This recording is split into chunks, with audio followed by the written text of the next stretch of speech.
For today's video guys, magluluto ako ng biryani. Ayan, meron tayong potato. And then biryani na recipe. And then yung sauce niya. And then tomato. And then meron tayong luya at saka ahos. And then meron tayong bawang. And then meron tayong filfil, yung manghang. Syempre, ayan. And then just ilalagay na natin yan pag luto na sa taas mamaya. And then, syempre, may manok tayo. Nahiwa-hiwa ko siya. And, ayan. And then, meron tayong lemon dry. And then, ayan. Yung mga ilalagay ko mamaya. So, dito tayo, meron tayong rice biryani. Ayan. Special to for biryani, guys. Ayan, yung rice niya. Ayan. Biryani. And then, meron tayong kusbara. Para masarap yung amoy niya. Ayan, kusbara.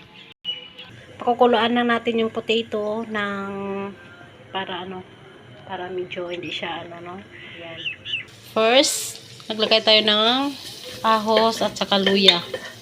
Ayan, gisa-gisa natin.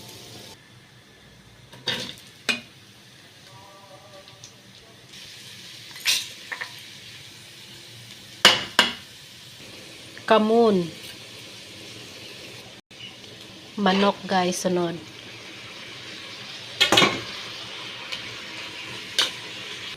Mekos-mekos ko lang siya guys ha.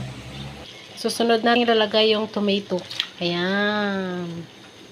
Mekos-mekos ulit natin. Pakukuluan lang natin siya guys. Mekos-mekos hanggang sa mag-smooth. And then, ito yung lalagay natin last, yung potato, and then yung kusbara kanina na dahon-dahon. Bye guys! Thank you for watching biryani. Bye-bye!